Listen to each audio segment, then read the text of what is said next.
Good evening friends. आज की update कुछ इस प्रकार से है। आज हम सबसे पहले शुरुआत करेंगे बांग्लादेश से। बांग्लादेश में बीते साल शेख हसीना की सरकार गिरने के बाद मोहम्मद यूनुस के हाथ में अंतिम सरकार की कमान है। शेख हसीना मध्य मार्गी विचारधारा की थी, वहीं मौजूदा सरकार में दक्षिण पंथियों की पकड़ है। इसका असर सरकार के कामकाज पर पड़ रहा है, जिससे कई विवाद भी हो रहे हैं। इसी दिशा में अब नया विवाद लैंगिक समानता को लेकर है। द्वितीय श्रेणी की बांग्ला पाठ्यपुस्तकों में बदलाव करते हुए महिलाओं को घरेलू काम करने वाला कहा गया है। इससे महिला अधिकारों से जुड़े संगठनों में चिंता है। लेखिका कार्यकर्ता तस्लीमा नसरीन ने बीते साल सितंबर में कहा था कि बांग्लादेश मौजूदा समय में उसी रास्ते पर है जिस पर तालिबान के नेतृत्व में अफगानिस्तान चल रहा है। उस समय अंतिम सरकार के प्रमुख मोहम्मद यूनुस ने तस्लीमा नसरीन की इस चिंता को खारिज कर दिया था। अब पाठ्यक्रम में बदलाव ने एक बार फिर इसी तरह की चिंताएं पैदा की हैं। लिबरल सोच वाले बांग्लादेशियों को लगता है कि यह बदलाव तालिबान के विचारों से मिलता जुलता है। ऐसे में इस डर को खारिज नहीं किया जा सकता कि बांग्लादेश भी तालिबान के रास्ते पर चल सकता है। बांग्लादेश के प्रमुख अखबार द ढाका ट्रिब्यून ने मंगलवार को बताया कि अमर बांग्ला बोई के 2024 संस्करण में अमर बरीर काज हमारे घर के काम नाम की कहानी थी। इस कहानी में लड़के और लड़कियों दोनों घर के कामों करते हुए दिखाए गए थे। यह एक आधुनिक दृष्टिकोण था जो पारंपरिक लैंगिक भूमिकाओं को चुनौती देता है। इसके मौजूदा संस्करण में घर के काम ज़्यादातर महिला पात्रों को दिए गए हैं। ये पुराने ज़माने की रूढ़ियों को मजबूत करता है। आलोचकों को डर है कि यह पिछड़ा हुआ संदेश तालिबान की सोच जैसा है। यह बच्चों को लैंगिक समानता सिखाने के प्रयासों को नुकसान पहुंचा सकता है। शिक्षा विशेषज्ञों का कहना है कि पाठ्य पुस्तकों में साझा जिम्मेदारियां दिखाई जानी चाहिए। समाज में महिलाओं की भूमिकाओं के लिए सम्मान को प्रोत्साहित किया जाना चाहिए। बांग्लादेश लैंगिक समानता की अपनी यात्रा में एक महत्वपूर्ण मोड़ पर खड़ा है। पिछले साल शेख हसीना को हटाए जाने के बाद जमात इस्लामी सहित कट्टर आवाज़ों के उभरने से मोहम्मद यूनुस की सरकार में बांग्लादेश को तालिबान नीतियों का सामना करना पड़ रहा है। एक्सपर्ट का मानना है कि तालिबान ने भी इसी तरह से महिलाओं के हक छीनना शुरू किया था, जो बाद में तेजी से बढ़ा है। अगर एक बार देश इस दिशा में चला तो वापसी आसान नहीं होगी। ऐसे में प्रगतिशील लोगों को आवाज़ उठाने की ज़रूरत है। ये हम बात करें डोनाल्ड ट्रंप की। अमेरिका के राष्ट्रपति डोनाल्ड ट्रंप ने सोमवार को अमेरिकी हितों का हवाला देते हुए देशों पर टैरिफ लगाने के अपने प्लान के बारे में घोषणा की। उन्होंने अमेरिकी हितों को नुकसान पहुंचाने वाले देशों में विशेष रूप से चीन, भारत और ब्राज़ील का नाम लिया। फ्लोरिडा में हाउस रिपब्लिकन्स के एक रिट्रीट के दौरान ट्रंप ने अमेरिका फर्स्ट आर्थिक एजेंडे पर जोर दिया। ट्रंप ने कहा, हम उन देशों संस्थाओं पर टैरिफ लगाने जा रहे हैं जो हमें नुकसान पहुंचाना चाहते हैं। वे हमारे खर्च पर अपने देशों को मजबूत करना चाहते हैं, लेकिन हम अब ऐसा नहीं करने देंगे। ट्रंप ने चीन, भारत और ब्राज़ील जैसे देशों पर निशाना साधते हुए कहा कि उन्होंने अमेरिका के विरुद्ध अनुचित टैरिफ लागू किया है। उन्होंने कहा, देखिए दूसरे क्या करते हैं। चीन एक ज़बरदस्त टैरिफ दिलवाता है और भारत और ब्राज़ील और कई अन्य देश भी। इसलिए हम ऐसा अब और नहीं होने देंगे, क्योंकि हम अमेरिका को सबसे पहले रखेंगे। उन्होंने एक बहुत निष्पक्ष प्रणाली स्थापित करने की योजना की बात कही। उन्होंने कहा कि इससे पैसा अमेरिका के खजाने में आएगा और देश फिर से अमीर बन जाएगा। ट्रंप ने कहा कि यह बहुत जल्दी होगा। अमेरिकी राष्ट्रपति ने विदेशी कंपनियों से ऊंचे टैरिफ से बचने के लिए अमेरिका में मैन्युफैक्चरिंग प्लांट स्थापित करने का भी आग्रह किया। उन्होंने कहा कि अगर आप टैक्स या टैरिफ का भुगतान करना बंद करना चाहते हैं तो आपको यहीं अमेरिका में अपना प्लांट बनाना होगा। रिकॉर्ड स्तर पर यहीं होने जा रहा है। हम अगले कुछ समय में ही इतने अधिक प्लांट बनाने जा रहे हैं जितना किसी ने पहले कभी नहीं सोचा होगा, क्योंकि प्रोत्साहन वहाँ होगा क्योंकि उन पर कोई टैरिफ नहीं होगा। इस पहल का समर्थन करने के लिए ट्रंप ने फार्मास्यूटिकल, सेमीकंडक्टर और स्टील जैसे महत्वपूर्ण उद्योगों में परिचालन स्थापित करने वाली कंपनियों को सहायता देने का वायदा किया है। इससे पहले ट्रंप ने भारत सहित ब्रिक्स ब्लॉक पर 100% टैरिफ लगाने का संकेत दिया था, ताकि वह उभरती हुई अर्थव्यवस्थाओं के समूह से मुकाबला कर सकें। आइए बात करें सऊदी अरब की। सऊदी अरब की कैपिटल मार्केट अथॉरिटी ने मक्का और मदीना जैसे अहम शहरों में रियल एस्टेट कंपनियों में विदेशी निवेश की अनुमति दी है। ये नीति तुरंत भाव से लागू कर दी गई है। इसका उद्देश्य विदेशी पूंजी को आकर्षित करना, सऊदी पूंजी बाजार को मजबूत करना और दोनों शहरों में विकास परियोजनाओं को बढ़ावा देना है। ये फैसला ऐसे समय लिया गया है जब क्राउन प्रिंस मोहम्मद बिन सलमान सऊदी की अर्थव्यवस्था को लचीला करते हुए तेल पर निर्भरता कम करने के लिए कदम उठा रहे हैं। इस फैसले से उनके प्लान को रफ्तार मिल सकती है। विदेशियों को निवेश की इजाज़त देने के ऐतिहासिक फैसले से दुनिया भर के निवेशकों के लिए मक्का और मदीना में रियल एस्टेट के दरवाजे खुल गए हैं। इससे सऊदी अरब के विज़न 2030 को बल मिलेगा, जिसका बड़ा लक्ष्य सऊदी पूंजी बाजार को अंतर्राष्ट्रीय निवेशकों के लिए आकर्षक बनाना है। सीएमए का मानना है कि यह कदम मुस्लिमों के पवित्र शहरों में विकास परियोजनाओं की आसानी बढ़ाएगा, साथ ही क्षेत्रीय और वैश्विक स्तर पर सऊदी बाजार की प्रतिस्पर्धा को मजबूत करेगा।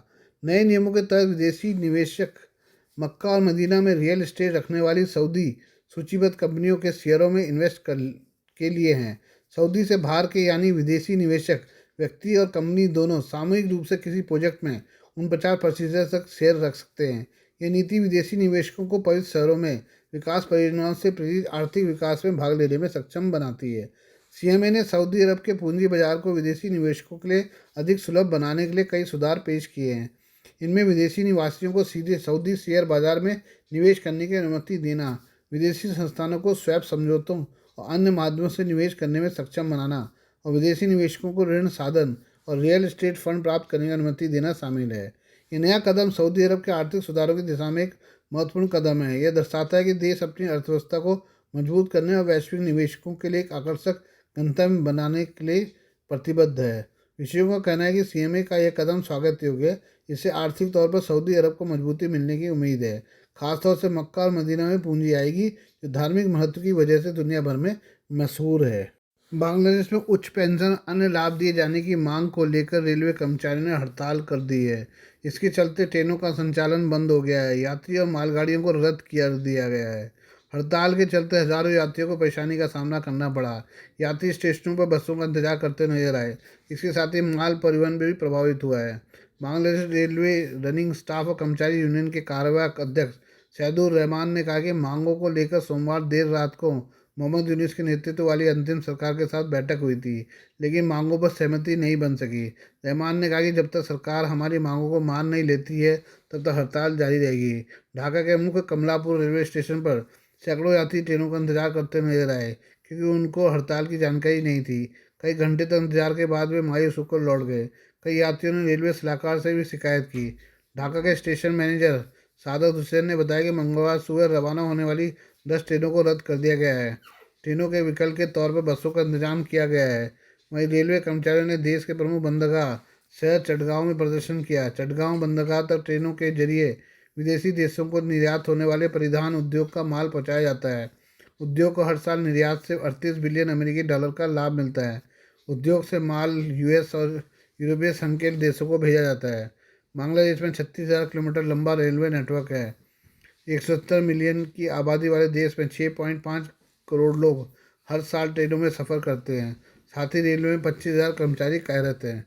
दरअसल पिछले साल विवादित आरक्षण प्रणाली को समाप्त करने की मांग को लेकर बांग्लादेश में प्रदर्शन हुए थे। विरोध प्रदर्शन ने देश भर में उग्र रूप ले लिया था। इसके बाद हालात बद से बदतर हो गए और पीएम शेख हसीना को अपने पद से इस्तीफा देकर भारत आना पड़ा था।